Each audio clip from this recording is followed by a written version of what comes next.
Welcome back. And moving on to our last segment of today, talking about the developments of railways and metros here in Egypt and how it adds, of course, first of all, it boosts economy, and second, of course, it facilitates movements in Cairo or in Egypt, of course, in general. Over the phone, we have with us Dr. Youssef Mazhar, former Deputy Minister of Industry. Hello. Yes, good morning. Good morning, sir. So, first of all, how do you see all the developments that took place in railways and metros here in Egypt? Yes, well, it's a very interesting story, and actually, it is also not only an interesting story, it is also a model which many countries now have been looking at it because it was a great leap forward. Let me say that, first of all, the railways came in as second in the world. Stevenson, who invented the steam locomotive, his son came to Egypt. But the big leap was that we went for completing the whole concept of locomotives. Locomotives are the driving force. It is the units that are in front of the trains. And we had locomotives which were rather old in the different years. Over the years, some of them were nearly 20 years old. So there was a big leap forward to get the up-to-date diesel electric locomotives from the United States. And these are really top of the line, very high technology units, and they are also rather expensive. So the big deal was, first of all, make a package in which you can finance all these wonderful locomotives. The package was, of course, let's say, sponsored by our president, who talked politically to many people in the world, also the United States, and they put a package where they got a large number of locomotives coming to Egypt. Now, we saw on TV the first group of 10, and then another group of 10 or 8, I don't remember, and they are now operating on all the lines in Egypt. So a locomotive, which is also rather smart, that means that the driver has not got to do anything. It takes care of itself to a large extent. It's got a tremendous pulling capacity, and it's also suitable for pulling passengers or goods. So I think this is a very big achievement, and we saw all these being unloaded, and many of us who have been traveling along the lines to Alexandria or to Luxor and Aswan have been on these wonderful locomotives. The fact that any of the foreign investors, if anyone wants to invest in any country, usually first thing he will look at is the infrastructure and, of course, means of transportation in general. How far is this true, and how far can such talking about the infrastructure can help in boosting economy and the exchange of trade? Well, look, this is 100% the main issue, you see.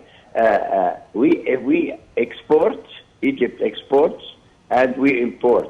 And any business or industry or projects will be looking at either distributing inside the country or sending the exports to the ports or importing components or parts from the ports to the factories, even in the industrial zone of the Suez Canal. So to have a complete railway system which is efficient, on time, and capable of moving large amounts is the best way, because also railways for heavy goods, etc., is the most economic way. I mean, if you go by truck, we've got a big railways, let's say highway system now, but the railways are half the price. So you really, the investor looks and asks you how many kilometers have you got of railways, where do they connect? Do they connect to the ports? Do they connect to the let's say, the markets, etc.? Very, very true. The statement you made was very, very true. You have to be right on top on this area. Talking about the industrial complex and how this can contribute to the localization of the railway industry in general in Egypt. Well, of course, the railway industry, and we're talking about locomotives at this stage, is a combination of many feeding industries. I mean, you've got the body itself of the locomotive, you've got the wheels and tracks, the traction, if it's a diesel electric, then you've got the electrical part, you've got the diesel part. All these have to be manufactured in different sub-suppliers. And then you have to have a place where to assemble all these things, test them, make sure they're all right, and send them to the client. Now, traditionally, we have one company, which is it's a government company, so we can call it CMF, and they are now looking at more, because this is not enough. The military factories are taking a lot of the delivery of parts, and we have got a giant project in the Suez area, in the free zone Suez area, where everybody is going to get into it and start making a large percentage of the locomotives here in Egypt. But let me add one thing, but it's not, maybe we won't have time for it today. The wagons themselves are more easy to find suppliers locally and more easy to assemble here or to manufacture here, especially the third class, second class, and also now the first class, let's say, passenger coaches. So, sir, you have tackled something that is really of great importance, and definitely would like to elaborate on this, because talking now about the local industry as well. Yes, well, the local industry is being, you've heard also that we've got the supplier industry from the small and medium industries.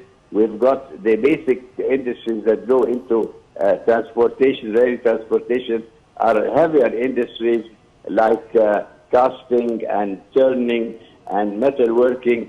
But also now there's a great deal of electrical and electronic and HE equipment on these locomotives, because they take care of themselves and they are all, let's say, produced. Now, when you talk about the coaches, and we are happy to see a coach appearing on the screen now, the coaches, it was a question of quantity. And Egypt was very demanding, and they wanted more than 100 coaches. So even the whole complex of suppliers in Europe could not meet this amount of coaches, and on top of the local production. So it was divided between two main countries. It was Russia and, let's say, another European country, so that they could produce in more than one factory to meet more than 100 of these coaches, which at the time of our, let's say, broadcasting at the moment, they are already on the lines, and they are, let's say, all classes, and even the class upgrading inside, you will see they are very, very comfortable, they are very roomy, they are very pleasant and accepting to the thing. So railway travel now has become a pleasure, no longer the crowded cars, not at all. Now it's a pleasure to be able to travel on the railways. And also, if you are going to far away, let's say along the line, Luxor or Aswan, maybe in the future more towards Marsa Matruh and towards the west, we have now wonderful amount of new, beautiful cars, let's say railway cars for passengers. Sir, how do you see the importance of establishing port projects and river transport and the impact of this on the national economy? Well, we have been talking mostly for passengers in the, let's say, in our interview now, but goods are a very important part. In fact, the economics of goods is more important than the passengers. Now, goods, if you move them by plane, you only move them if you are in a very big hurry, and it's very, very expensive. If you move them by truck along the highways, and now we've got a wonderful highway system, they are still more expensive. Now, railways are the cheapest and most reliable and the most accepting to high loads than all the other means of transportation. So I think the next drive is going to be to make railway cars for goods, transport of goods, open cars, closed cars, and this will greatly increase our exports. You know, we've got along even in Upper Egypt, we have phosphates, we have things that we are exporting. If they are exported on the railways, they are very cheaper to get them to the ports. We have got producers along in Cairo and around Cairo. It's easier to get them to Alexandria by railways.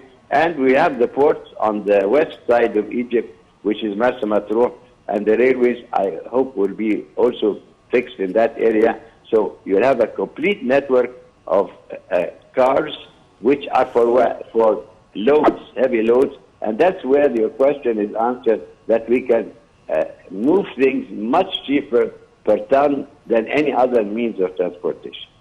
And for sure, taking into consideration preparing the suitable human resources who are going to use and to work on such or in such a huge network as well.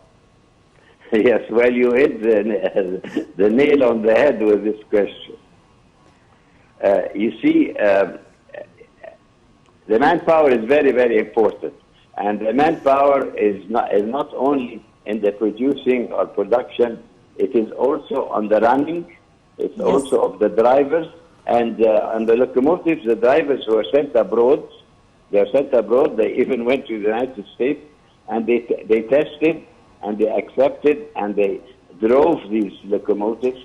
For the cars, this was not necessary to go abroad, but they were also trained in our manufacturing facilities and retrained in the facility. The Egyptian railways have got tremendous training facilities. So we can say that working on all sectors, when it comes to the machines or the network in general, and of course those who are going to work on it. So at the end, Dr. Youssef Mazhar, former Deputy Minister of Industry, thank you very much for joining us.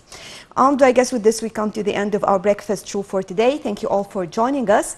Join us again tomorrow for more on The Breakfast Show. Till then, thank you for joining us and stay tuned for more coming up on Nile TV International.